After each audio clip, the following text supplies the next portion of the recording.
Suspiros, aire. Lágrimas, agua. Insomnios, nervios, tenéis razón. Y yo no duermo llorando penas. Y yo suspiro, sintiendo amor. Seres felices los que ignoramos que amor, ternura, dicha y pesar solo son causas que determinan las secreciones del lagrimal. Hay algo oculto, misterio santo, de nuestra vida, fuerza y poder, ignota llama, constante impulso, que todos sienten, que nadie ve. ¿La sangre acaso? Callad, ilusos. ¿La sangre puede reír? ¿Llorar? ¿Guardan sus globos los pensamientos, las esperanzas, lo inmaterial? Quizá los nervios, hilos que llevan hasta el cerebro la sensación, también transmiten los sentimientos que nos elevan buscando a Dios. Duermo en la alcoba sola y oscura, y no es tan negra mi soledad, pues ya dormido, con otros ojos miro las formas de lo ideal. ¿En qué pupilas, en qué retina se graba el ángel que alcanzo a ver? ¿Por qué sin ojos mirarlo puedo? Y estando mudo le hablo también. Sangre, no bastas para la mente, prestas al barro tinte y color, y de igual modo correr podrías dentro la estatua de Pigmalión.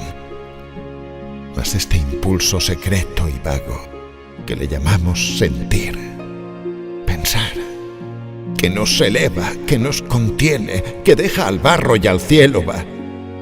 Esta secreta llama que encierra conciencia, juicio, talento, amor, que no se palpa, que no se mide, la fe, la gloria, la inspiración. No está en los nervios ni está en la sangre. No. Que si fuese materia vil cuando se duerme bajo la tumba, con sangre y nervios quedara allí. Eso es eterno. La ciencia, el arte, reflejos suyos siempre serán. Fuera del alma, cuán pobres somos. Todo se muere. Todo se va.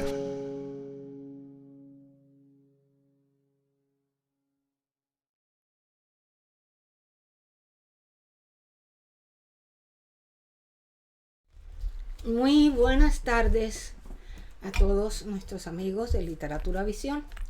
Hoy tenemos un programa más en este lunes 18 de octubre, casi finalizando el mes.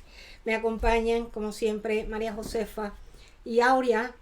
Y bueno, le damos la bienvenida a María Josefa, que estuvo afuera por unos días, la semana pasada. Un solo programa nada más faltaste. Gracias. Sí. Pero no, aquí está María Josefa y está Aurea. Presente. Y estamos muy contentos de compartir nuevamente este trabajo para ustedes. En el día de hoy ya hemos escuchado en la apertura del programa, tenemos el poema que ha recitado como siempre, Joan Mora, y que el autor es Juan de Dios Pesa, y él escribe un poema que se titula Lo que no muere, y está recitado, como dije, por Juan de Dios, por Joan Mora. Bueno, son Juan, los dos son Juan. Sí, pero magnífico poema y muy, muy descriptivo para lo que queremos es saber y queremos difundir en este programa. Bueno, antes de seguir adelante, quiero hacer algunos comentarios que son muy importantes. La semana pasada tuvimos una pequeña interrupción. Todavía desconocemos los hechos, o sea, qué fue lo que dio lugar a la pérdida de la mitad del programa, pero definitivamente no tuvimos esa oportunidad de verlo completo. Sin embargo, hoy estamos trayendo parte del programa de la semana pasada para poder darles a ustedes el mensaje que traíamos. Además, mis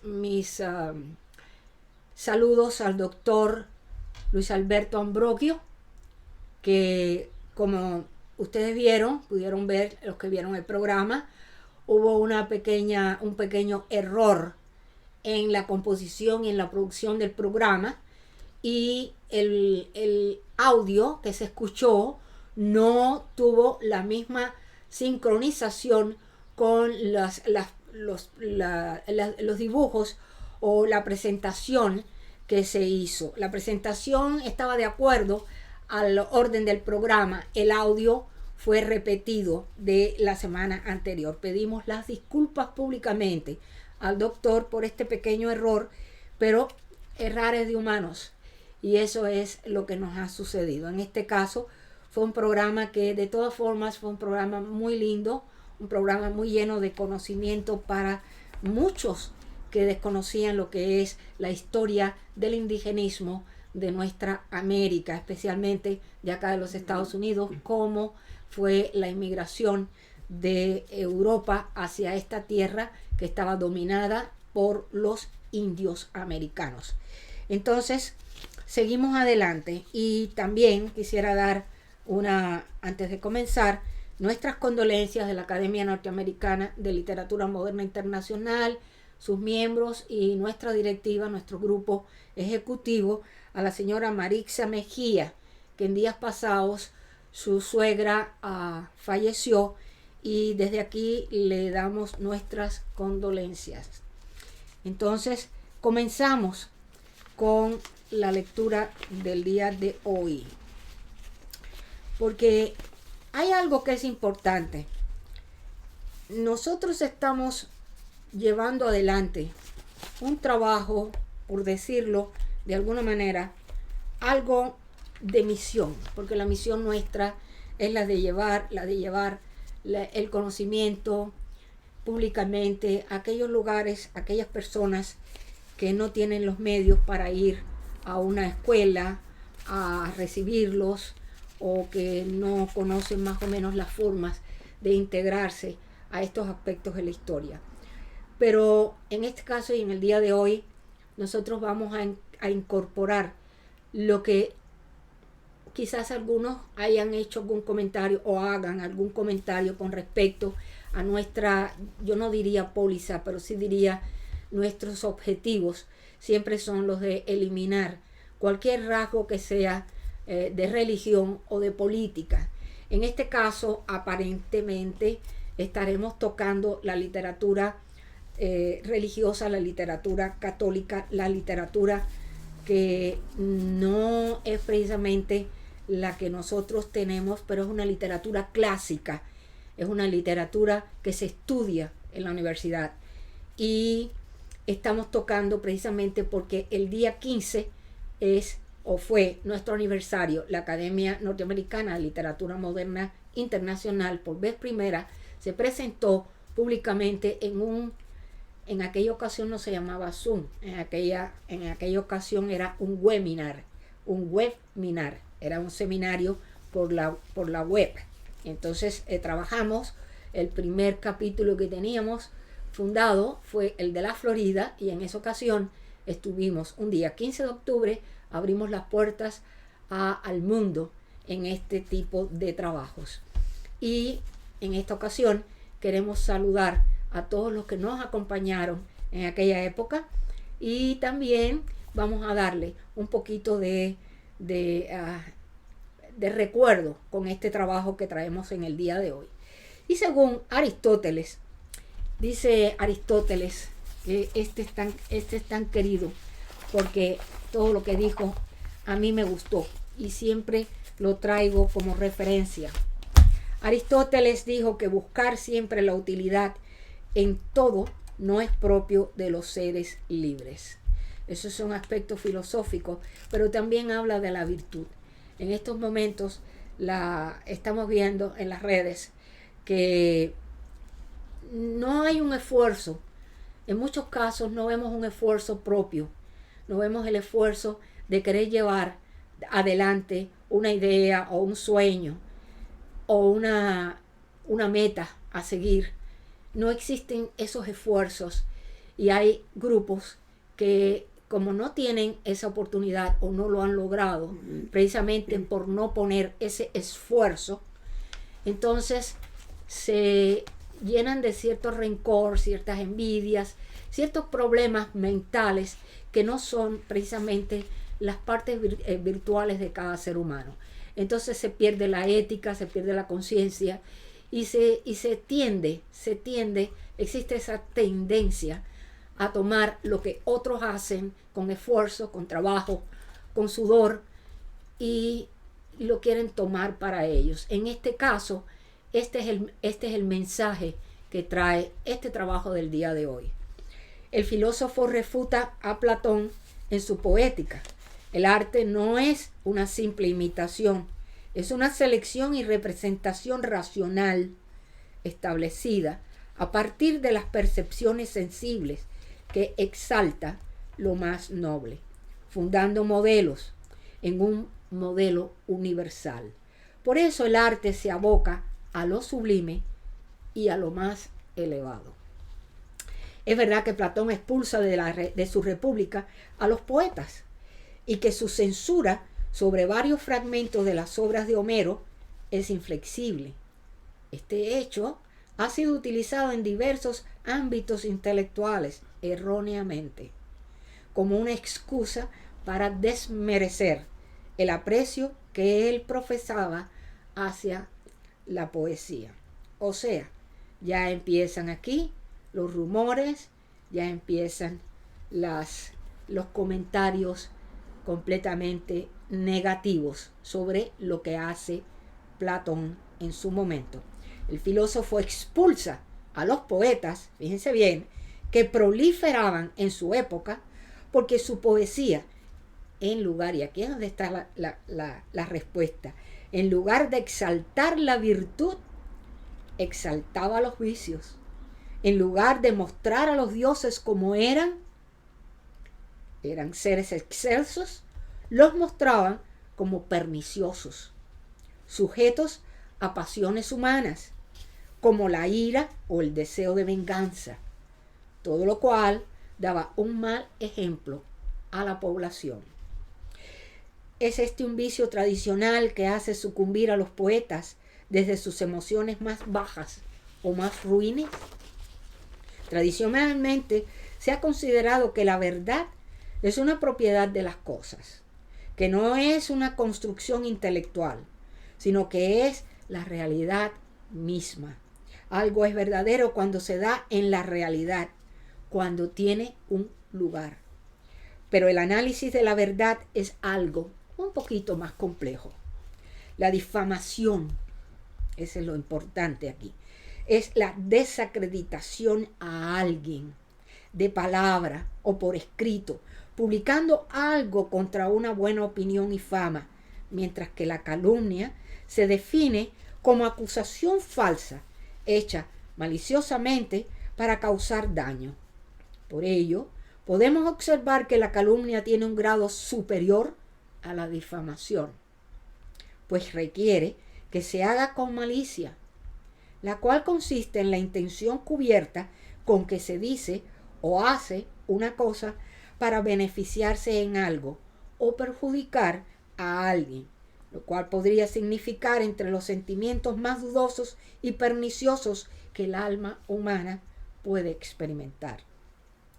Se diría que en ese marco el ser humano que lo experimenta y demuestra es envidia, la que también manifiesta sensación de placer o bienestar cuando el sujeto al que se envidia está atravesando por un mal momento, por lo que no solamente corresponde al dolor o tristeza al no tener lo que tiene el otro, sino que también se disfruta cuando el otro pierde, aunque el que siente envidia no lo haya conseguido aún. Este es el tema que nos acompaña en este día. Como celebración de nuestro aniversario de la ANLM, que ha experimentado estos conceptos, no una, sino varias veces, y hemos salido adelante, gracias a Dios. Y la primera vez que tuvimos este contacto visual con el primer capítulo se hizo un día 15 de octubre del año 2016. Adelante, seguimos. ¿Por qué ese día? La ANLMI busca la literatura por medio de los cánones literarios como una cuestión bien antigua. El canon, desde su significado, puede definirse como la voluntad de seleccionar en un corpus limitado a los mejores escritores y de relegar a los autores incompetentes. Responde asimismo, como sostiene Bloom 1995, a un criterio restrictivo, un repertorio limitado y abarcable.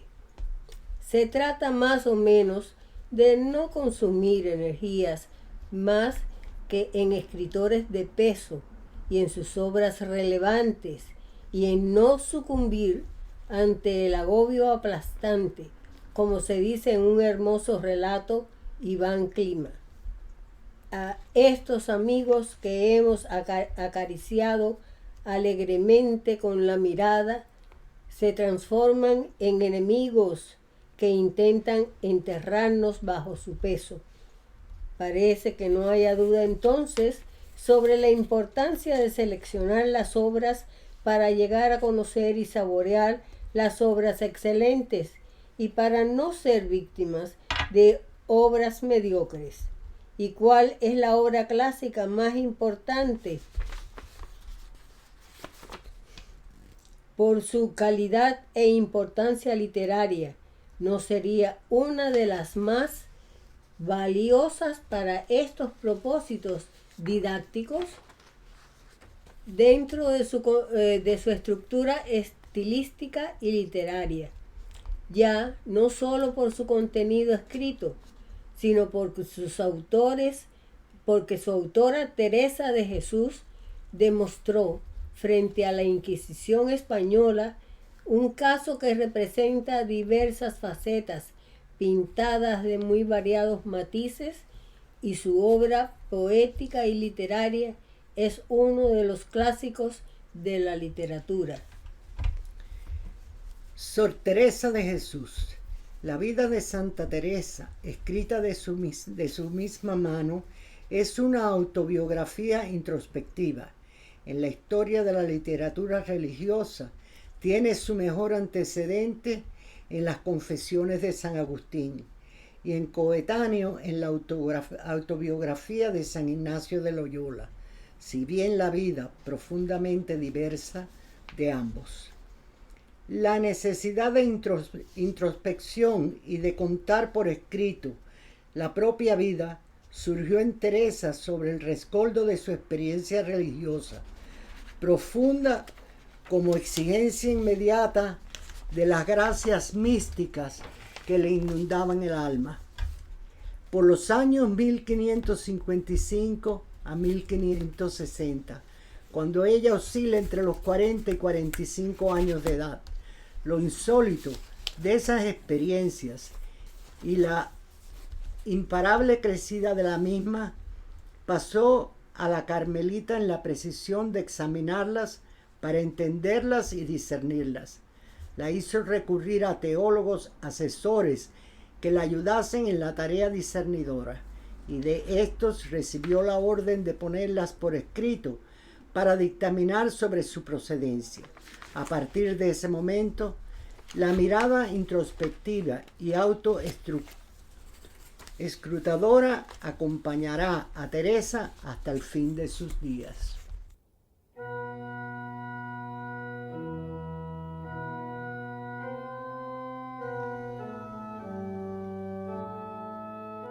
Hola a todos, soy Alba y les hablo desde España. Soneto a Jesús crucificado. Anónimo. probables autores son Santa Teresa de Jesús y San Juan de la Cruz.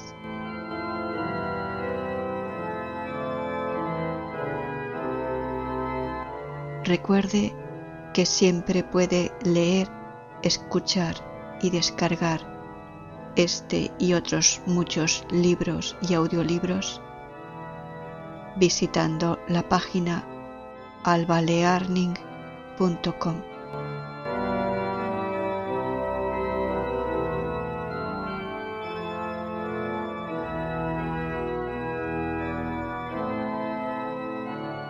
Soneto a Jesús crucificado.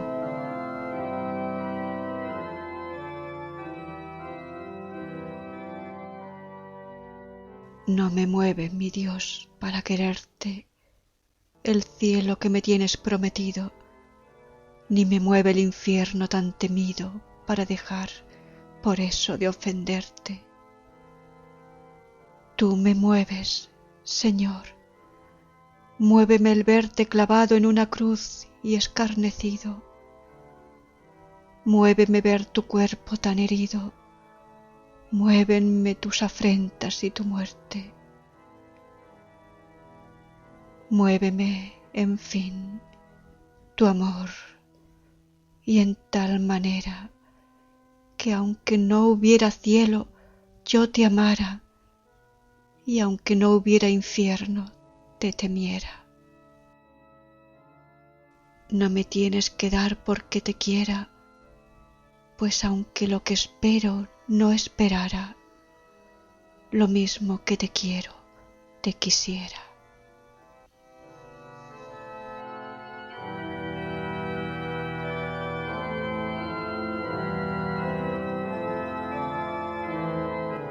Soneto a Jesús crucificado.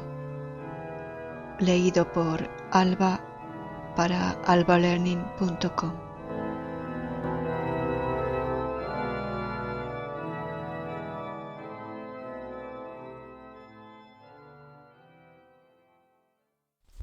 Uno de los trabajos históricos más importantes le corresponde al autor e investigador de la vida de Sor Teresa de Jesús, el señor Jesús Sánchez Adalid, quien publica recientemente Y de repente Teresa, una obra histórica para conmemorar el 5º centenario del nacimiento de la religiosa. Veamos qué nos cuenta. Y citó: la idea de escribir Y de repente Teresa surgió de la petición que me expresó en el año 2012 el padre Emilio Martínez, vicario general de la Orden Carmelita Descalza. Se avecinaba el 5º centenario del nacimiento de Santa Teresa, que iba a celebrarse en 2015, y les parecía oportuno a la organización que se hiciera una novela histórica sobre Teresa de Jesús. ¿Cómo se produce de acuerdo a la investigación histórica y qué se va desarrollando Y de repente Teresa? Veamos. Los inquisidores nunca se fiaron ni de la obra fundadora ni de los escritos de Santa Teresa. De hecho, ella temía constantemente ser delatada. Según cito, iban a mí con mucho miedo a decirme que andaban los tiempos recios y que podría me levantasen algo y fuese a los inquisidores, escribe en el libro de la vida. No obstante, este cuidado, sus primeros problemas empezaron muy pronto, en 1559, cuando se publica el Índice de Libros Prohibidos del inquisidor Fernando de Valdés. Los inquisidores registraron por entonces la pequeña biblioteca de Teresa. Tenían en el monasterio de la Encarnación y requisaron obras de Fray Luis de Granada, San Juan de Ávila o San Francisco de Borja. Ella escribe, y cito: cuando se quitaron muchos libros de romance, yo lo sentí mucho. A partir de ese percance, los censores empezaron a examinar con lupa sus escritos y dejaron abundante constancia de sus correcciones. Tachan párrafos de sus libros, le hacen arrancar páginas enteras o rehacerlas, como se decía entonces, de sana planta. Uno de los censores, refiriéndose a sus disertaciones sobre el amor, anota al margen la siguiente advertencia: váyase con tiento. La obligaron a rehacer entero su obra Camino de Perfección, y ella, sumisa, obedeció el mandato, pero conservó en una arquilla del convento de San José de Ávila el cuaderno primero, el original, que hoy se guarda en el Escorial. Santa Teresa era descendiente de judeoconversos y seguramente lo sabía. Su abuelo paterno, Juan Sánchez de Toledo, fue procesado por la Inquisición en 1485, obligado a llevar el San Benito durante 7 viernes, siguiendo la condena impuesta a los criptojudíos penitenciados por el Santo Oficio. El San Benito es un escapulario nada pequeñito, es una banda, como lo pueden ver en la presentación. Es un escapulario que se les ponía a las personas condenadas por la Inquisición para distinguirlas en el público. Debido a esta situación, la familia se vio obligada a abandonar un floreciente negocio de paños en Toledo y trasladarse a Ávila, con menos posibilidades, pero donde nadie les conocía ni sabía de su desgracia con el Santo Oficio. En su nueva ciudad de residencia obtuvieron un certificado falso de hidalguía que les eximía de pagar impuestos y les proporcionaba buena imagen en aquella sociedad, donde se entregaron a aparentar una condición que no poseían, la de cristianos viejos.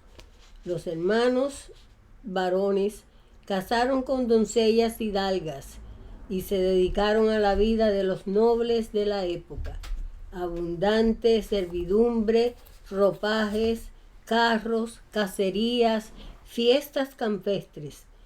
Teresa escribió, además de muchas cartas y poemas, 4 grandes obras: el libro de la vida, Camino de Perfección, Castillo Interior y el libro de las fundaciones. El más cuestionado por la Inquisición fue el primero de ellos, las autobiografías de la santa, por tratar de cosas místicas. La Inquisición la consideró sospechosa de ser alumbrada y alejada, y Sor Teresa de Jesús tuvo que comparecer ante uno de los tribunales.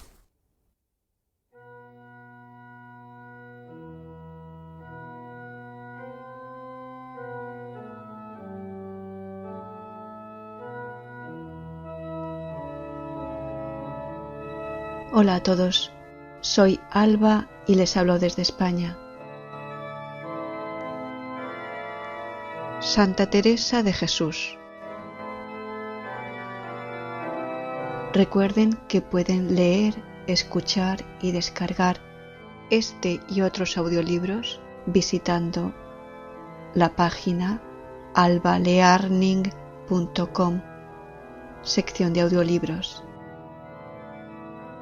albalearning.com/audiolibros.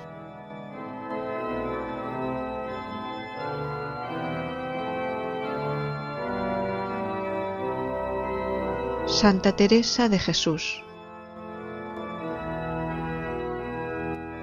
Oh hermosura que excedéis,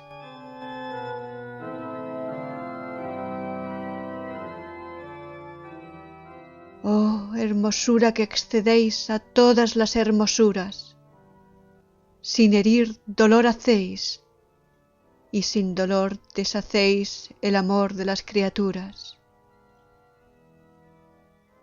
Oh ñudo que así juntáis dos cosas tan desiguales, no sé por qué os desatáis, pues atado fuerza dais a tener por bien los males.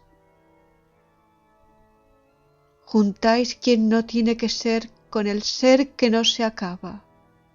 Sin acabar acabáis, sin tener que amar amáis, engrandecéis nuestra nada.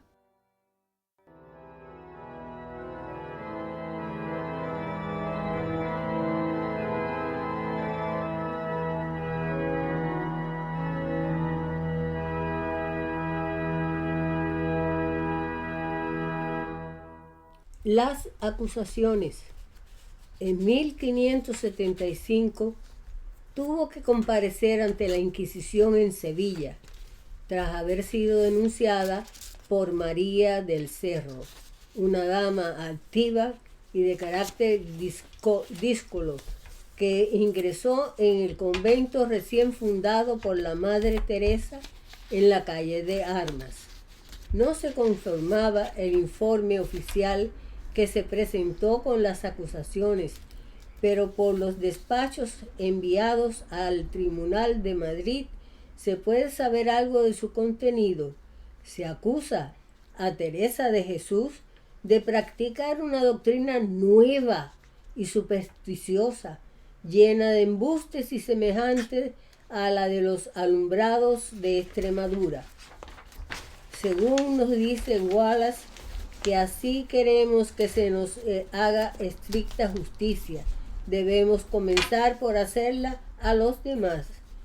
De acuerdo a la historia, las situaciones de la Inquisición española con relación a Sor Teresa de Jesús, el interpretarlas, cronologarlas y relatar los hechos de su vida marcados por sellos inquisitorial, no sobrepasando los límites de la objetividad, enumerar, referir y enjuiciar los datos históricos que tienen como agente a sus acusadores, sin excedernos en las apreciaciones, ha de ser en primer lugar un servicio a la verdad y singularmente hacer justicia a la figura de la gran mística y escritura española. Ser procesado por la Inquisición española, máxima en materia de espíritu, era en tiempo de Sor Teresa una de las mayores afrentas personales que podía sufrir un religioso, religiosa o secular. Era un sello de ignominia que marcaba con rasgos de desprecio y de abyección al procesado. El castigo inquisitorial se calificaba como un San Benito que rebajaba hasta el polvo ante la estimación de los demás la condición de la persona procesada. Simplemente venía a ser como una degradación en lo más estimable que todo hombre posee, su fama y su reputación pública. A pesar de esto, y no hemos querido hacer resaltar más las sombras, Sor Teresa deseó ardientemente ser presa y castigada por la Inquisición para demostrar con signo de autenticidad su humildad y amor a nuestro Señor. Por eso, no temía ni repudiaba, al contrario, deseaba ser procesada por la Inquisición.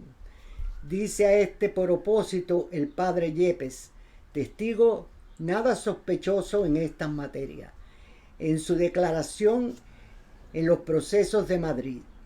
Su anónimo padecía graves tormentos, como ella misma dice en sus escritos, y ella misma lo dijo un día, tratando de los principios de su vida espiritual con este testigo que había llegado a tanto el aborrecimiento que así propia tenía, y deseó de padecer por Dios, que deseaba ser presa y castigada por la Inquisición, que con menos que esto no podía satisfacer el deseo que tenía de padecer y aborrecimiento de sí. Se tomaba como punto de referencia para enjuiciar el proceso de su vida interior a una de las más célebres visionarias, Magdalena de la Cruz, contra quien la Inquisición había instruido hacía apenas 25 años uno de los más ruidosos procesos.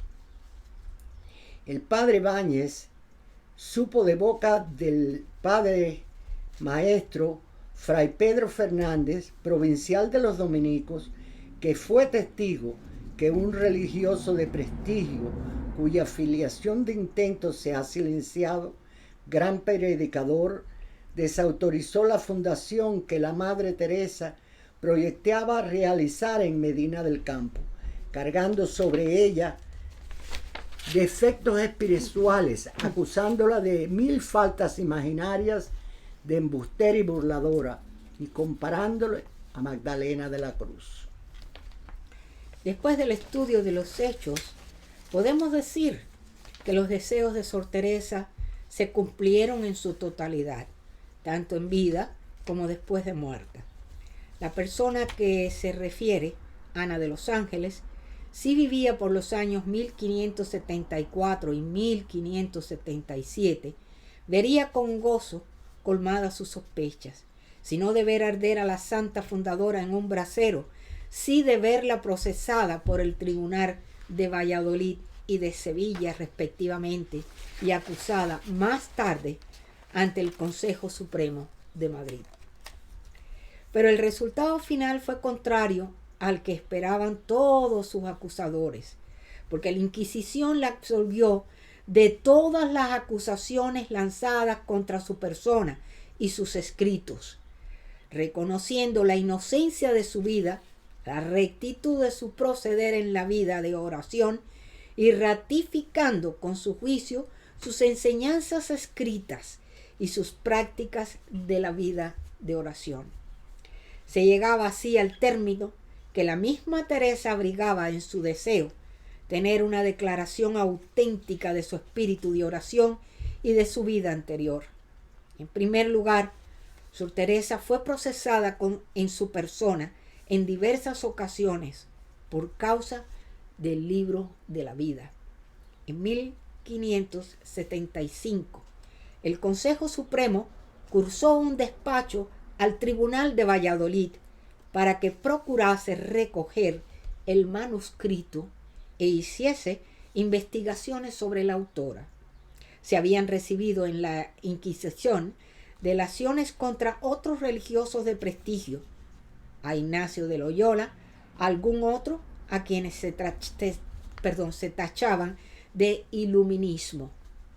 Cabe pensar que el tribunal haría minuciosas investigaciones sobre el caso, dado el ambiente espiritual de estos 2 años, 1574 y 1575, en los que se desarrollaron ruidosos procesos contra Francisca de los Apóstoles y María de Olivares, monja agustina del convento de Nuestra Señora de Gracia, entre otros. Es justo presumir que el Santo Oficio no permanecería inactivo en los casos propuestos por el Supremo. A todo esto, por estas mismas fechas, Sor Teresa se encontraba en Valladolid, bien ajena a lo que se estaba gestionando contra ella. Por las mismas fechas, interviene contra Teresa el Tribunal de Córdoba. O sea que todo el mundo se puso de acuerdo para caerle arriba. Entonces, respondiendo a una petición del Consejo, envió el 12 de marzo de 1575 unas informaciones contra Teresa de Jesús, monja carmelita en Ávila. Este hecho parece carecer de importancia, pues las gestiones no siguen adelante. Sin embargo, no dejan de sorprendernos que se pida información al tribunal de un distrito, dentro de cuyos límites no había residido aún la acusada, pero por esas fechas Teresa no había bajado aún de Andalucía. Más laborioso fue el proceso que se siguió contra la monja en el Tribunal de Sevilla. A partir de los últimos meses de 1575, aquí hubo delaciones formales contra su espíritu, contra su modo de proceder en las oraciones, contra su conducta con las religiosas de su convento.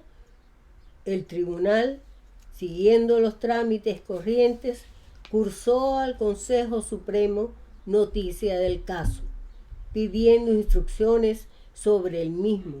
Los inquisidores tomaron declaraciones a las acusadas, redactando el memorial de cargos contra ellas. El proceso se cerró favorablemente a Sor Teresa. En menos de un año quedó esclarecido el problema de su vida y de su conducta religiosa. Esto, no obstante, 2 años más tarde, cuando Teresa se encontraba en Castilla, en 1578, se recibieron nuevas acusaciones contra ella y sus religiosas en el Tribunal de Sevilla. Si bien es verdad que fueron frutos de la envidia, no dejaron de preocupar a la monja fundadora, que tuvo conocimiento preciso de todos los pasos dados por sus impugnadoras y que encontró aquí ocasión de testimoniar una vez más su humildad y su obediencia rendida. Era Papa Clemente VIII, que no sabemos adoptase de momento ninguna resolución. Los libros de la Madre Teresa eran leídos por entonces en la Ciudad Eterna, con aprobación de todos, como se testifica en muchos documentos de la época, y en no pocas declaraciones hechas en los procesos de canonización de la Santa. Más tarde, en 1604 a 1607, se mandan a examinar oficialmente los libros en cuestión por encargo de Paulo V, 2 autorizados obispos, Fray Diego Álvarez, O.P. y Juan de Rada, O.F.M., dan su voto favorable por parte de la orden. Se presentan ante la Santa Sede algunas defensas de la doctrina de Teresa de Jesús, Tomás de Jesús, Juan de Jesús, María Calagurritano y Pedro Madre de Dios. Ponen a disposición de esta causa sus cualidades de escritores aventajadísimos en materia de espíritu.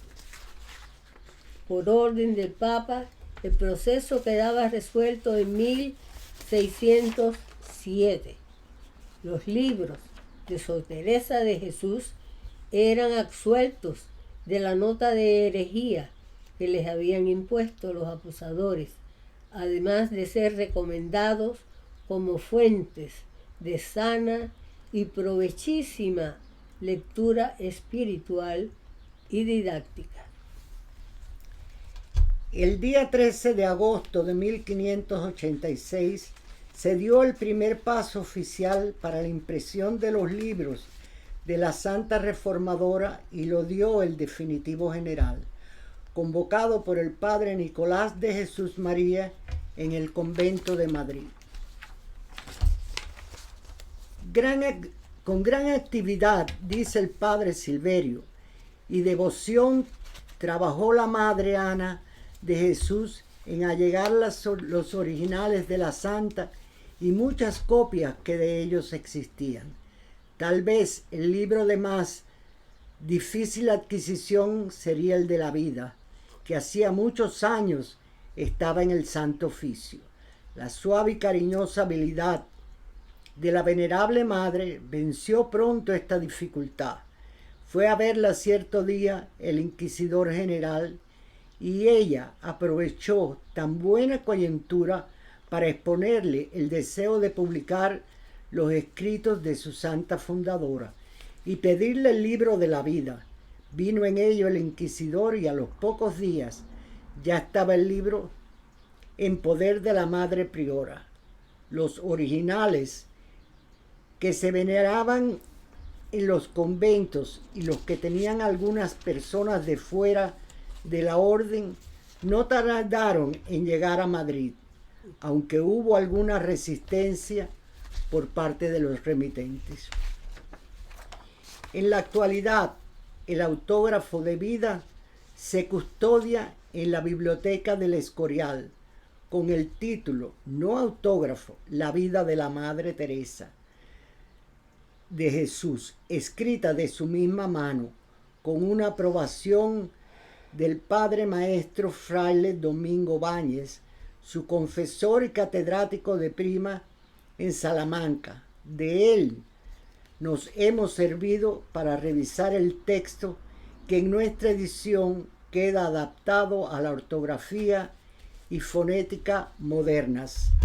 Aunque la acusación contra la Madre Teresa y sus escritores eran infundadas, constituyen hoy un hecho real que está ahí, que pertenece a la historia y que durante mucho tiempo se quiso ocultar, tal vez para no empañar la figura y la obra. En cambio, hoy día podemos presentar a una Teresa de Jesús más humana y realista, metida de lleno en las corrientes espirituales de su tiempo y teniendo que sufrir las consecuencias de aquella época. Un ideal femenino accesible hoy en día, según el padre Pablo VI. Un gran intelectual de gran profundidad humana y cultural, además de espiritual.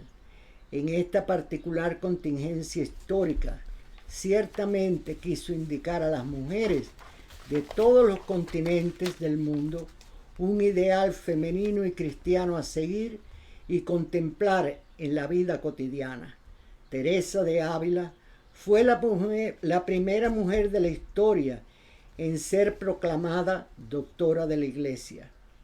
En su homilia del 27 de septiembre de 1970, no sin emoción, el sumo pontífice declaró: la vemos aparecer entre nosotros como una mujer excepcional, como una monja que velada en la humildad, la penitencia y la sencillez, irradia a su alrededor la llama de su vitalidad humana y su vivacidad espiritual. Luego, como una reformadora y fundadora de una orden religiosa, histórica y distinguida, una escritora brillante y fecunda a la vez, una maestra de vida espiritual, una incomparable e incansable contemplativa activa. Doctora de la Iglesia Universal. Ese título, más algún adjetivo que le califica de seráfica o mística o angélica doctora, la acompaña desde que Fray Luis de León publicó por primera vez sus obras y aseguró no dudar, sino que hablaba el Espíritu Santo por ella y le regía la pluma y la mano. Datos interesantes de la historia. Es densa y complicada la prehistoria doctoral de Teresa. El doctorado de la santa es, a su modo, un buen indicador de las corrientes de feminismo y antifeminismo dentro de la Iglesia. Se trataba de reconocer la existencia de un carisma de docencia universal no vinculado al escalafón jerárquico. Otro dato curioso en este que afirma que la primera publicación de sus obras completas, avalada por el laudo de Fray Luis, literato, teólogo y biblista, sirve de lanzadera, si bien el sabio Agustino previene a los lectores que no siendo de las mujeres el enseñar, sino el ser enseñadas, como lo escribe San Pablo. Luego se ve que es maravilla nueva el caso de Teresa, que simboliza a todas luces la excepcional a la regla. Sin embargo, ya antes, al publicar el primer escrito teresiano, las Constituciones, Jerónimo Gracián reconocía expresante que también a las mujeres y a Teresa en concreto se les otorgaba el carisma de la sabiduría. Santa Teresa de Ávila. Vivo sin vivir en mí. Vivo sin vivir en mí, y de tal manera espero que muero porque no muero. Vivo ya fuera de mí después que muero de amor, porque vivo en el Señor que me quiso para sí. Cuando el corazón le di, puse en él este letrero, que muero porque no muero. Esta divina prisión de amor con que yo vivo ha hecho a Dios mi cautivo y libre mi corazón. Y causa en mí tal pasión ver a Dios mi prisionero, que muero porque no muero. Ay, qué larga es esta vida, qué duros estos destierros, esta cárcel, estos hierros en que el alma está metida. Solo esperar la salida me causa dolor tan fiero, que muero porque no muero. Ay, qué vida tan larga, do no se goza el Señor, porque si es dulce el amor, no lo es la esperanza larga. Quíteme Dios esta carga más pesada que el acero, que muero porque no muero. Solo con la confianza vivo de que he de morir, porque muriendo el amor me asegura mi esperanza. Muerte do el vivir se alcanza, no te tardes, que te espero, que muero porque no muero. Mira que el amor es fuerte, vida, no me seas molesta. Mira que solo te resta para ganarte, perderte. Venga ya la dulce muerte, el morir venga ligero, que muero porque no muero. Aquella vida de arriba es la vida verdadera, hasta que esta vida muera, no se goza estando viva. Muerte, no me seas esquiva. Viva muriendo primero, que muero, porque no muero. Vida, ¿qué puedo yo darle a mi Dios que vive en mí, si no es el perderte a ti para mejor a Él gozarle? Quiero, muriendo, alcanzarle, pues tanto a mi amado quiero, que muero, porque no muero. Bien, seguimos con el programa. Adelante. Muy interesante la vida y obra de la obra literaria de Teresa de Jesús. Y seguimos ahora con el segmento del doctor Luis Alberto Ambrogio, que continúa con su labor sobre los análisis de la poesía, y en esta ocasión sí traemos finalmente a Federico García Lorca desde su libro Romancero Gitano, el análisis del poema de el romance de la Luna Luna, y con ustedes nuestro querido Luis Alberto Ambrogio con su segmento. Muchísimas gracias, doctor. Adelante, bienvenido. ¿Qué tal? ¿Cómo está, doctor? ¿Qué tal? Muy bien, aquí estamos. Aquí estamos. Tenemos hoy a Federico García Lorca, nos dijo la semana pasada. Sí, exactamente. Voy a compartir un poema de él, con el que comienza su reconocidísimo libro Romancero Gitano. Ajá. Y ese va a ser el motivo de nuestra charla hoy.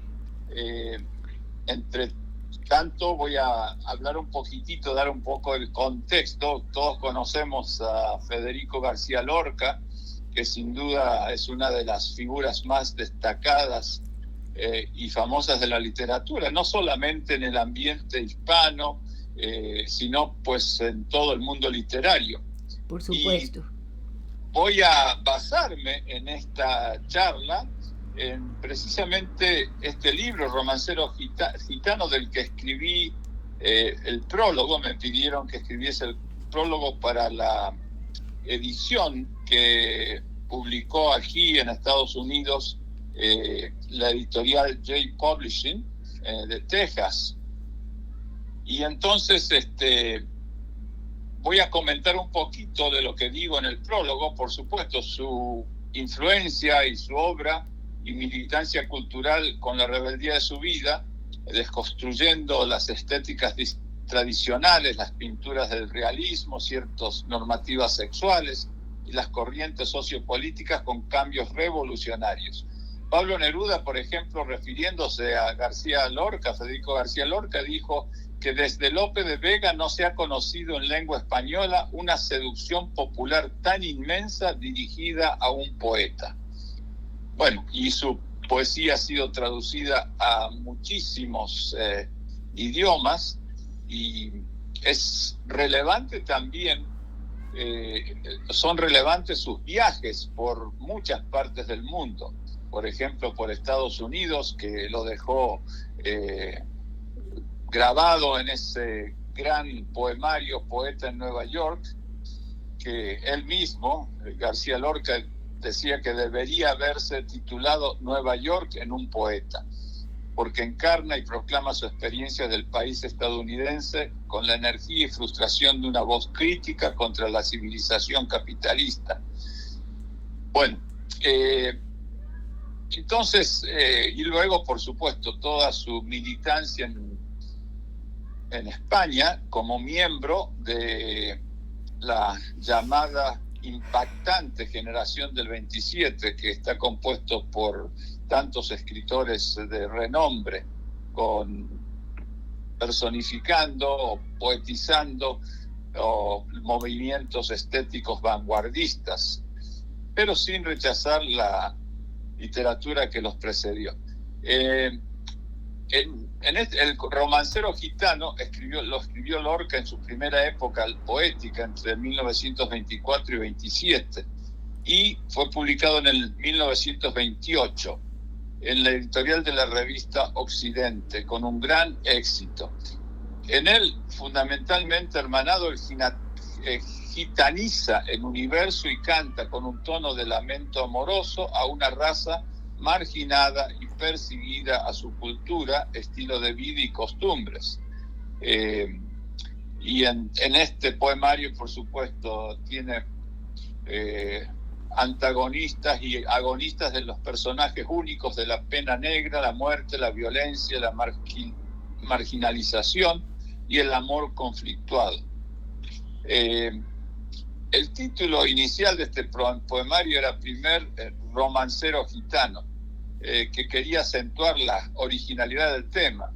Y luego también Federico García Lorca dice que el libro en conjunto, aunque se llama Gitano, es el poema de Andalucía, y lo llamo gitano porque el gitano es lo más elevado, lo más profundo, más aristocrático de mi país, representando de su modo y el que guarda el ascua, la sangre y el alfabeto de la verdad andaluza y universal.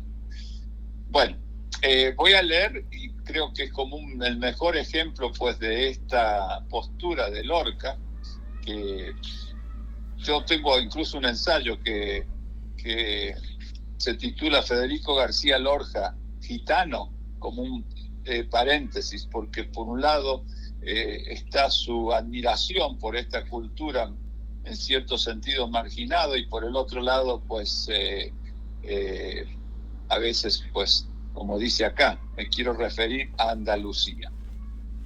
Y lo que es interesante en este poema que voy a leer es que pareciera como un poema infantil. Como digo, es el primer poema del Romancero Gitano y de la primera porque el romancero gitano está dividido en una serie de secciones, y la primera sección se titula Romance de la Luna, y así se llama asimismo el poema. La luna vino a la fragua con su polizón de nardos. El niño la mira, el niño la está mirando. En el aire conmovido mueve la luna sus brazos y enseña, lúbrica y pura, sus senos de duro estaño. Huye, luna, luna, luna, si vinieran los gitanos, harían con tu corazón collares y anillos blancos. Niño, déjame que baile. Cuando vengan los gitanos te encontrarán sobre el yunque con los ojillos cerrados. Huye, luna, luna, luna, que ya siento sus caballos. Niño, déjame, no pises mi blancor almidonado. El jinete se acercaba tocando el tambor del llano. Dentro de la fragua del niño tiene los ojos cerrados. Por el olivar venían bronce y sueños los gitanos, las cabezas levantadas y los ojos entornados. Cómo canta la sumaya, ay, cómo canta en el árbol. Por el cielo va la luna con un niño de la mano. Dentro de la fragua lloran, dando gritos los gitanos. El aire la vela, el aire la está velando. Bueno, el primer 2 o 3 comentarios muy simples. En primer lugar, obviamente la estructura, la métrica y la rima de este poema están,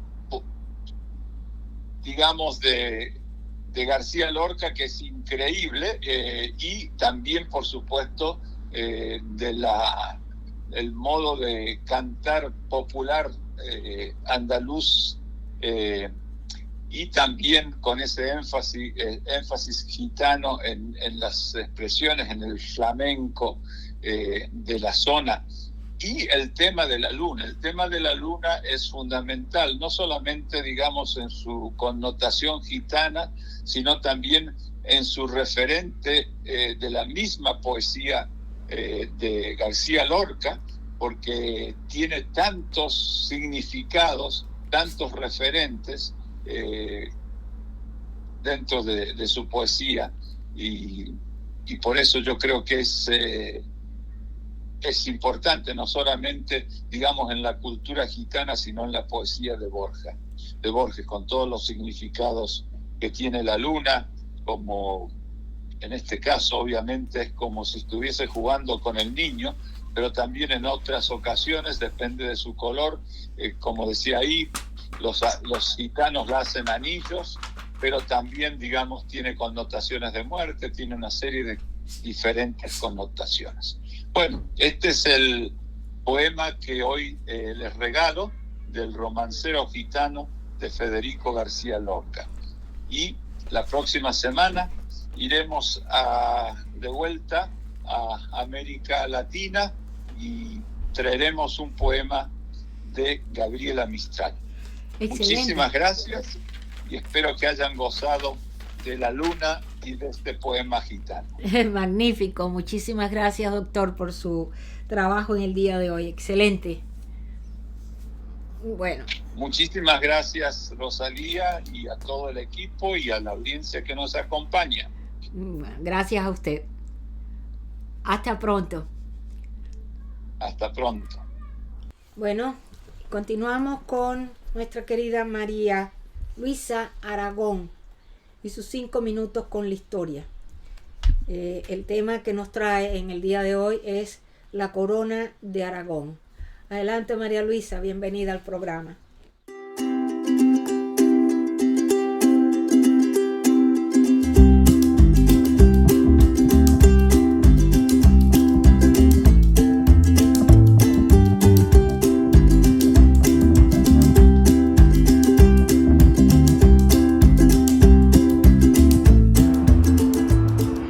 Les saluda María Aragón para Literatura Visión, desde Valencia. El relato de hoy es La corona de Aragón. Abarcaba el conjunto de territorios que estuvieron bajo el dominio del rey de Aragón, desde los años 1164 a 1707. En el año 1134 falleció Alfonso el Batallador, sin dejar descendencia. Ningún estamento social navarro ni aragonés estaba dispuesto a cumplir la última voluntad del fallecido monarca. Navarra se separó de Aragón. Los aragoneses nombraron al hermano de Alfonso I, el rey Ramiro II, que tuvo que dejar el claustro para ocupar el trono. De su matrimonio con Inés de Poitiers nació Petronila en el año 1136. Un año más tarde, el rey Ramiro II, llamado el Monje, concertó el matrimonio de su hija Petronila cuando tenía tan solo un añito, con Ramón Berenguer IV, conde de Barcelona. Este mismo año, Ramiro II dejó el poder para volver a la vida monástica, al monasterio de San Pedro el Viejo, en Huesca, aunque siguió conservando la dignidad real. El gobierno del reino quedaba en manos de su yerno, aunque solo Petronila llevaría el título de reina a partir de la muerte de Ramiro. El matrimonio supuso la unión del reino de Aragón y el condado de Barcelona, y por tanto el nacimiento de una nueva unidad política, la Corona de Aragón.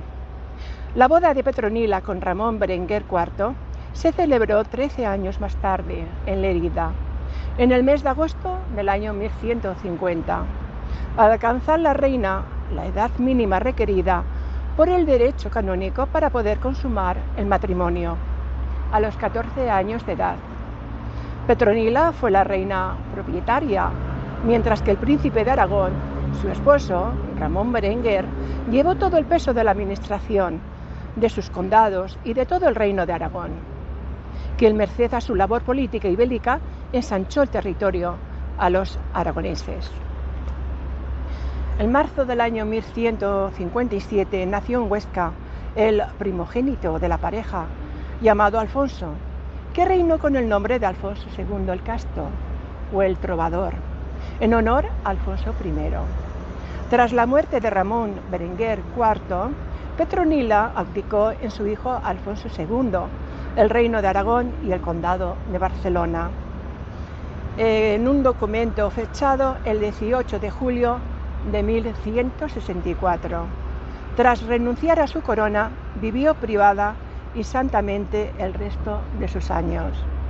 Fue madre, además de Ramón Berenguer, conde de Provenza, del conde Pedro, del conde Sancho y de Dulce, que se casó con el rey Sancho I de Portugal. La reina Petronila realizaba su último testamento, formalizando la transmisión de sus propiedades. Te concedo a ti, mi querido hijo Alfonso, rey de Aragón y conde de Barcelona, que en el testamento de mi marido te llama Ramón, y a toda tu posteridad, todo el reino aragonés íntegramente.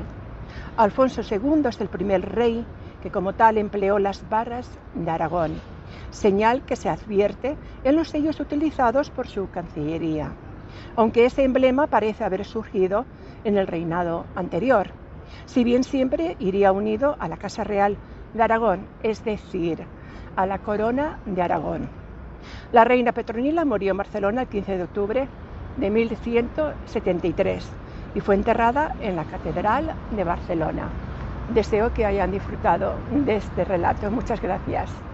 Bueno, muy linda la Corona de Aragón. Sí. Y todo lo que trae María Luisa también. Hoy comenzamos, debíamos tener el reconocimiento de la semana, pero como el programa estaba mutilado, pues no tenemos que reconocer a nadie, nada más que a nosotros, y no estábamos completas. Entonces pues dejamos eso para la semana que viene, pero hoy en su lugar comenzamos un nuevo segmento que va a ser de vez en cuando vamos a traer lo que es la poesía de ustedes.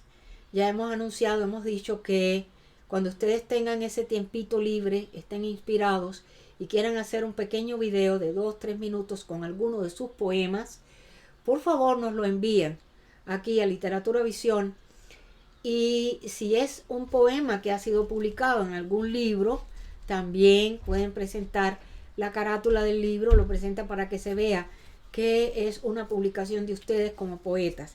Hoy tenemos la oportunidad de conocer, ya lo hemos visto anteriormente en otros programas y especialmente en eventos que hemos hecho, pero hoy viene como director del capítulo de la Academia Norteamericana de Literatura Moderna Internacional, de la Junta Directiva, como director de este capítulo en Guinea Ecuatorial, y viene a compartir con nosotros a nuestro queridísimo Antonio Okwe Okwe con su poema Amor. ¿Y qué es el amor? Adelante, corre video. Me encanta él.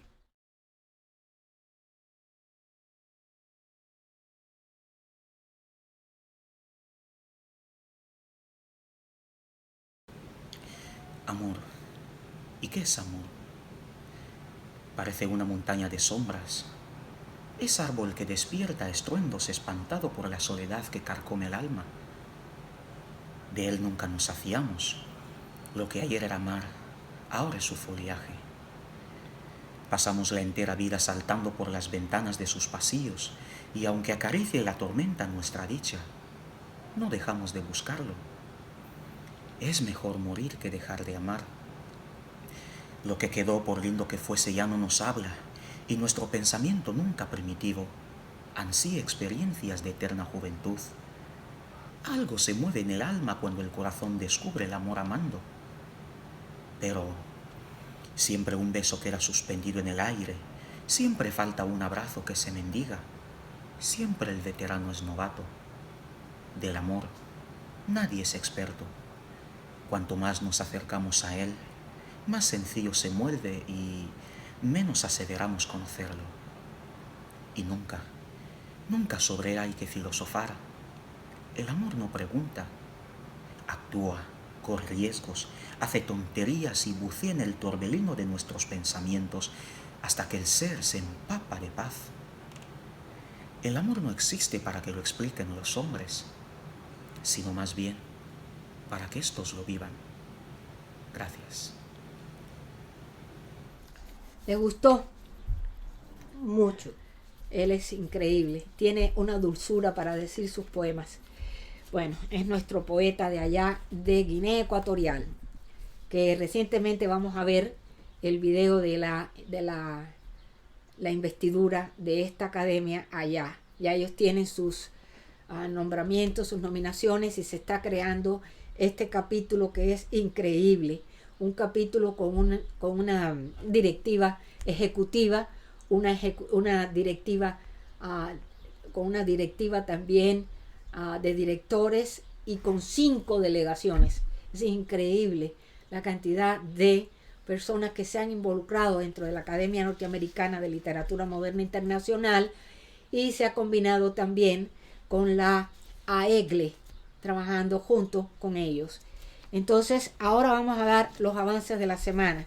Literatura Visión se complace en ofrecer el próximo lunes 25 de octubre al doctor Luis Alberto Ambrogio, que nos traerá en su ciclo de análisis el poema La extranjera, de Gabriela Mistral.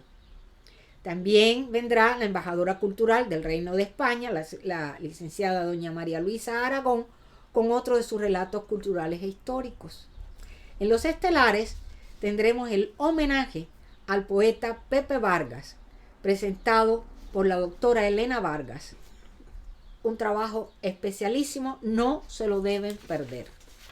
Y continuamos nosotros con los anuncios de Alba Learning. Adelante, corre video. Buenos días a todos, estimados amigos de Literatura Visión. Quiero aprovechar la oportunidad que me brindan para invitarles a visitar nuestra biblioteca, en la que encontrarán libros y audiolibros de las más variadas temáticas y autores de todas las épocas y nacionalidades. Les ofrecemos poesía, ensayo, cuentos, novelas, todo lo que pensamos puede gustar a nuestros lectores y atraerlos para hacerles amar la lectura. Ese es nuestro único objetivo, el promover el amor por los libros y el respeto por los autores, muchos de los cuales casi han pasado al olvido, y son precisamente esos los que nosotros queremos rescatar para que los miles de lectores que nos visitan a diario puedan disfrutar de la belleza de sus obras.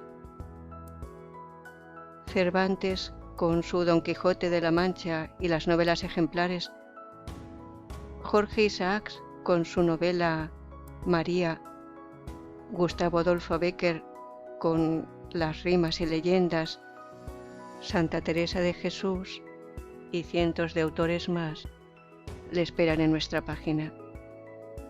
Muchas gracias. Saludos y mis respetos desde España. Bueno, ahora sí ya vamos acabando con el programa. Y ahora vamos con los estelares. Los estelares de la semana, como hemos ido hablando del asunto del problema que no se produjo la semana pasada, pero teníamos a Marcelina Pérez de Haro, que desde Tucumán, Argentina, ella nos trae el tema Camino Abierto, que es en base a la novela de Guillermo Rojas. Ella nos trae la primera parte de Estelares. Continúa con María Cristina Ascona, que es miembro de honor de la Academia Norteamericana de Literatura Moderna Internacional desde Buenos Aires. Y ella presenta una relación, un tema muy interesante que es acerca de el cuento. El cuento en su relación con sus características, su historia, sus referentes en Hispanoamérica. Más o menos un trabajo muy interesante para ustedes, los cuentistas, los que escriben cuentecitos. Le va a interesar mucho el trabajo de María Cristina. Y finalmente traemos para cerrar este programa vamos a decir, el cubanismo, lo que nos dejó también El sabor perdido la semana pasada, la salida de la zarzuela de don Gonzalo Roy, la salida de la zarzuela Cecilia Valdés. Y en esto, la salida de Cecilia Valdés, dejamos un poquito del sabor a Cuba al finalizar este programa. Con ustedes, nuestros estelares y nuestros deseos de que tengan una semana feliz y siempre pensando en la literatura, la poesía y estos temas que enaltecen el alma. Con todos, hasta la próxima semana y siempre vamos por más. Tengo el honor de compartir hoy en la Academia Norteamericana de Literatura Moderna e Internacional para presentar la novela escrita por el tucumano Guillermo Rojas. Guillermo Rojas es un escritor tucumano que siente el compromiso con su tierra y consigo mismo. Desde hace mucho tiempo escribe en silencio. Tiene una vasta producción narrativa y dramática que se remonta a su juventud y que continúa en la madurez en sus ideas, en el tratamiento de los temas e intrigas, en la configuración de personajes, de la reelaboración de los mitos y en el análisis del alma humana. Hoy vamos a hablar de Camino Abierto, que Guillermo Rojas va a escribir con toda su pasión por la época de la conquista y colonización de América. Es una obra en donde él relata la entrada de Diego de Rojas en el Tucumán. Tenía la noticia tenía la noticia que el Tucumán se encontraba entre un ancho río, el río Salí, y las altas cumbres del Cerro San Javier, cuyo pico más alto es el Clavillo, de 5.500 metros. Camino Abierto, que es la novela escrita por Rojas, relata la entrada de Diego de Rojas en Tucumán, y define una nueva modalidad en su narrativa. Evidentemente, su preocupación radica en el conocimiento de nuestros orígenes, basados en el discurso histórico y elaborado por su discurso literario, donde deja librada la imaginación para crear otro personaje, el que siente como verdadero. Así interpreta la historia de una forma sintagmática, coherente y proyecta a los lectores una ficción que cada uno puede rehacer según su competencia. Esa libertad creativa entre parte del escritor que la ofrece para que podamos analizar esencialmente las características de una entidad nacional discutida y aún en formación. Su novela en general y en forma particular está fundamentando su estrategia en la elaboración de un personaje central, el perfil del plan narrativo del héroe en una forma de gran figura que los caracteriza. Trabaja todas las posibles facetas del personaje para mostrarlo en una dimensión humana, rica en matices de personalidad, quita la imagen dura e anquilosada de las antiguas fotografías conocidas por tradición, en otras palabras, de la vida dentro de la arquitectura semántica de la obra y de la manera actualizada. En Camino Abierto, Guillermo Rojas va a hacer todo el trayecto de la conquista y colonización del Tucumán en esa época. Si nosotros partimos desde las márgenes del río Salí y tomamos hacia el Cerro San Javier, tenemos que transitar un largo camino de más o menos 150 kilómetros hasta llegar a los límites con Cafayate, que ya es provincia de Salta, que serían parte del noroeste argentino. Tolombón es la última población tucumana. Esta novela es atrapante para cualquier visitante a nuestra provincia porque va narrando toda la zona turística hacia el San Javier. Vamos a pasar por Tafí del Valle, vamos a pasar por Amaicha y vamos a llegar a las ruinas de Quilmes, que era una población hecha por los indígenas. No nos olvidemos que la cultura precolombina y el imperio incaico, cuya lengua principal es el quechua o quichua, tenía sus grandes edificaciones. Así, por ejemplo, en el Perú van a estar las ruinas de Machu Picchu. Y en Tucumán nosotros tenemos las ruinas de Quilmes. Y así, si venimos a la ciudad de Tucumán, vamos a tener. En Camino Abierto, Rojas va a describir estos lugares y lo hace con una maestría en donde el lector queda atrapado y tiene unas ganas de pronto de venir a conocer estos lugares. Por ejemplo, Tolombón es una ciudad muy pequeña, un poblado muy pequeño, pero que tiene una conexión directa con Quilmes, que son las ruinas, que tienen las viviendas indígenas subterráneas. Entonces, todo esto Rojas nos va a describir en su novela Camino Abierto. Yo tuve la valentía de trabajarla en el secundario, en un tercer año. ¿Por qué? Porque se toma el tema de América y se toma el tema de la conquista y colonización.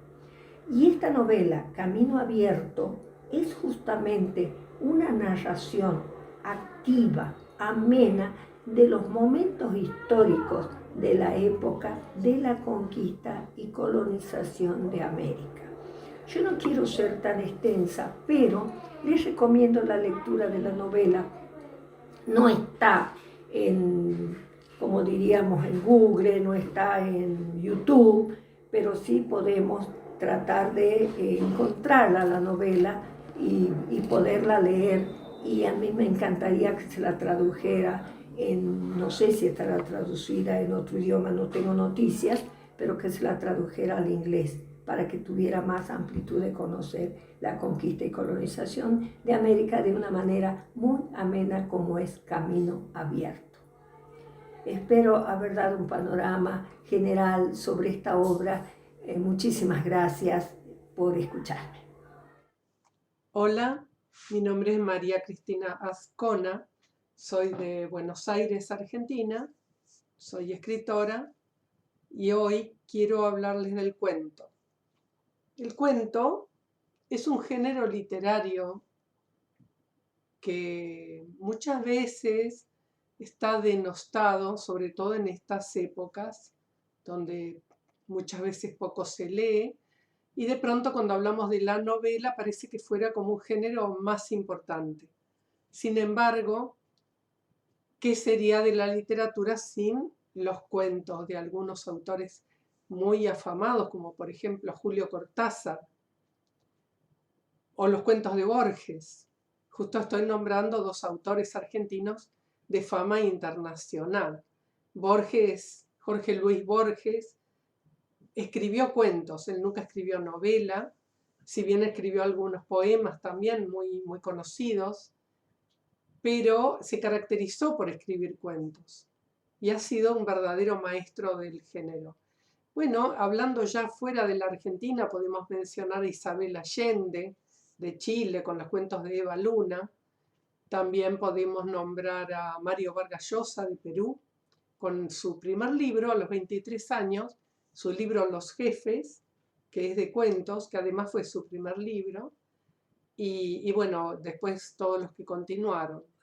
También podemos mencionar, por supuesto, a Gabriel García Márquez en Colombia, y podemos hablar de la historia del cuento. El cuento se originó en el Cercano Oriente, también en Israel, en Grecia, en India, en China. Esos fueron los orígenes de los cuentos.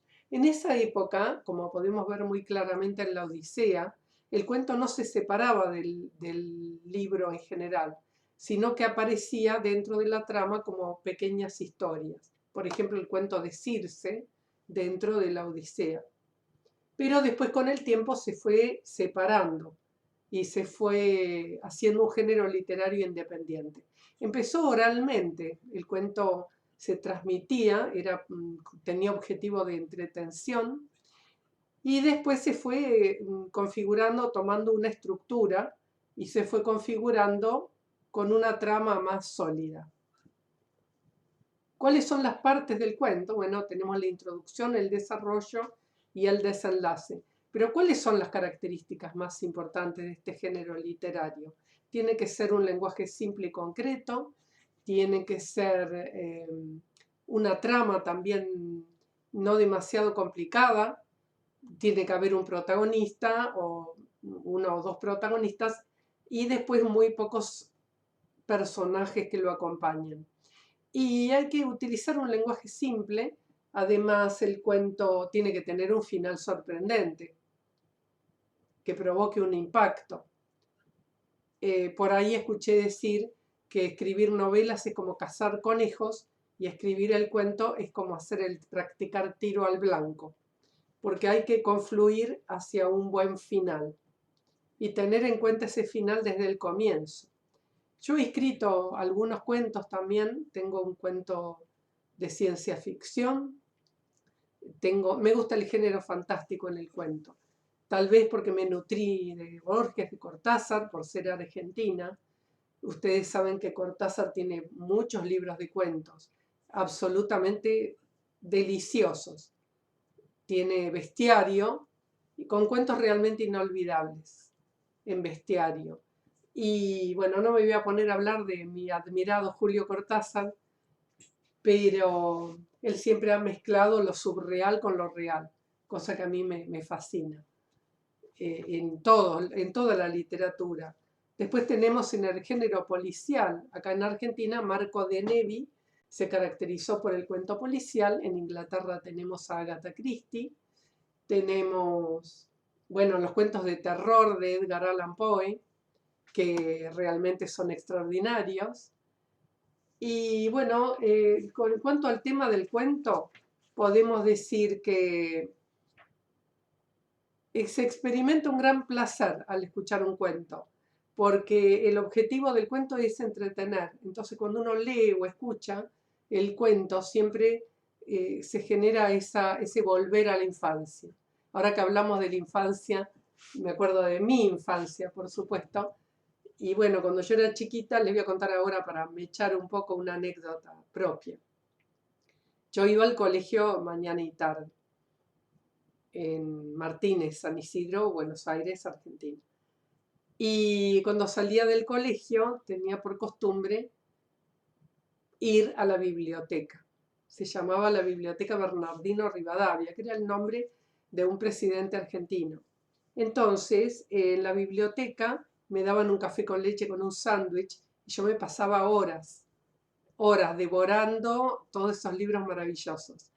Y uno de los libros que más recuerdo, que lo leí hasta el cansancio y que me acompañó durante toda mi vida como modelo, como, como modelo de actitud, porque ahora, después que les cuente sobre esto, les voy a decir lo que pienso de estos temas de la moraleja.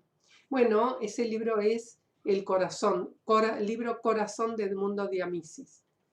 A mí me fascinaba, me gustaba mucho Edmundo de Amicis, yo lloraba a moco tendido cuando leía El pequeño vigía lombardo, El pequeño escribiente florentino, El tamborcito sardo. Bueno, esos cuentos hacían que yo me transportara, yo me metía adentro del cuento, yo era el personaje. Entonces esa identificación que se lograba era tan fuerte que realmente uno se convierte un poco en ese personaje después. Si uno lo lee cuando uno es muy chico y está tan bien escrito, realmente conforma la personalidad de uno. Por eso con todo esto de la literatura con valores y cómo generar paz, que es mi destino de vida, mi objetivo de vida, mi misión, es esto de, lo he vivido en carne propia y siempre me ha obsesionado esto de escribir de ese modo, como Edmundo de Amicis, y generar en el niño o en el adolescente o en el adulto que lo lee un cambio interno, porque yo lo viví y fue imperdible. No sé qué sería de mí si no hubiera leído nunca a Edmundo de Amicis. Más allá de mis padres que me formaron y mi colegio, creo que la lectura, esa lectura sana y estos cuentos que tal vez por ser breves, hacen que uno cuando es chico los recuerde más fácilmente que a una larga novela. Bueno, más allá de eso, les quería decir que Umberto Eco ha dicho una vez que en su libro Ópera Aperta, que la característica de las obras maestras que tienen en común es esto de tener una trascendencia, un mensaje, que puedan transferirse a la vida de muchísimas personas y que le sirva a una persona leerlo, que le deje algo. Por eso creo que hay cuentos realmente inolvidables y que lo que los hace inolvidables es porque nos han dejado una enseñanza. Es como un papá que uno tiene, el autor de ese libro, el que a uno cuando es adulto y tiene algún conflicto, algún problema, vuelve a la mente ese personaje, esa resolución del conflicto y de alguna manera el aprendizaje que le queda a uno de cómo resolver los conflictos a través de esos cuentos. Muchas veces la ficción se convierte en realidad porque la distancia entre la ficción y la realidad nunca es muy grande, porque el que escribió ese cuento se basó en algo de su vida real. Posiblemente por eso, cuando uno después vive situaciones reales, el cuento vuelve a la mente y su brevedad y su simpleza hacen que sea aún más fácil de incorporar en la mente de uno. Y bueno, el otro de Jorge Luis Borges, en cualquier momento de la vida, cuando uno se sienta en un banco de una plaza, uno recuerda el cuento de Borges y uno fantasea con ese cuento y con encontrarse con uno mismo cuando uno era más joven o cuando uno era joven, cuando uno es mayor. Y a través del texto de Borges, analizar como en un psicoanálisis la propia vida. Cuando un autor es genial y escribe un cuento genial, logra meterse en la vida de todo el mundo que lo lea, ya que remite un poco a la espiritualidad de todos, al encuentro con uno mismo.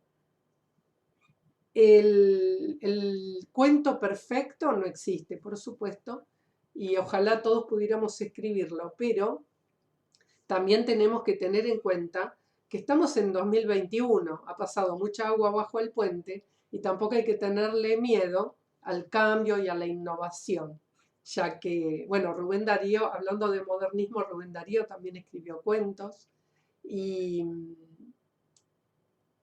tenemos que ser innovadores, como ellos lo fueron en esas épocas, y no le tuvieron miedo a la innovación, a meterse con temas diferentes y a contar los cuentos de una manera diferente. Estoy pensando en Julio Cortázar, tan novedoso en la manera de escribir, su estilo, inventando neologismos incluso. No tenerle miedo a innovar, y si bien para poder diferenciarse de lo que es una novela o un poema, escribir un cuento con cierta estructura de cuento, pero poder también desplegar esas alas de la creatividad y bueno, no ser restrictivos, no restringirse a técnicas tan estrictas y tan rígidas, poder moverse un poco con más libertad. Por ejemplo, el cuento supuestamente tendría que tener un fin cerradísimo o cerrado, por esto del final impactante, pero hay cuentos con final abierto que también son excelentes. Ese autor no se restringió a eso del final impactante y modificó un poco. Y por otro lado, cuando uno innova y modifica, tiene que estar muy seguro de lo que hace, porque tampoco se puede innovar, pero tampoco deformar tanto el género, ¿no? Es un equilibrio, un delicado equilibrio que tenemos que manejar. El cuento policial, bueno, hablando de cuento policial, Agatha Christie es la maestra, pero acá en Argentina con Marco de Nevi también tenemos cuentos brevísimos. Por ejemplo, acá tengo un cuento ultra breve de Marco de Nevi, que a ver si se los puedo leer. Se llama Cuento policial, Marco de Nevi. Rumbo a la tienda donde trabajaba como vendedor, un joven pasaba todos los días por delante de una casa en cuyo balcón una mujer bellísima leía un libro. La mujer jamás le dedicó una mirada. Cierta vez el joven oyó en la tienda a dos clientes que hablaban de aquella mujer. Decían que vivía sola, que era muy rica y que guardaba grandes sumas de dinero en su casa, aparte de las joyas y de la platería. Una noche el joven, armado de ganzúa y de una linterna sorda, se introdujo sigilosamente en la casa de la mujer. La mujer despertó, empezó a gritar y el joven se vio en la penosa necesidad de matarla. Huyó sin haber podido robar ni un alfiler, pero con el consuelo de que la policía no descubriría al autor del crimen. A la mañana siguiente, al entrar en la tienda, la policía lo detuvo. Azorado por la increíble sagacidad policial, confesó todo. Después se enteraría que la mujer llevaba un diario íntimo en el que había escrito que el joven vendedor de la tienda de la esquina, buen mozo y de ojos verdes, era su amante y que esa noche la visitaría. Bueno, esto es un cuento de Marco de Nevi y los dejo con esa historia para que vean un ejemplo de cómo se puede en muy poquitas palabras escribir un maravilloso cuento.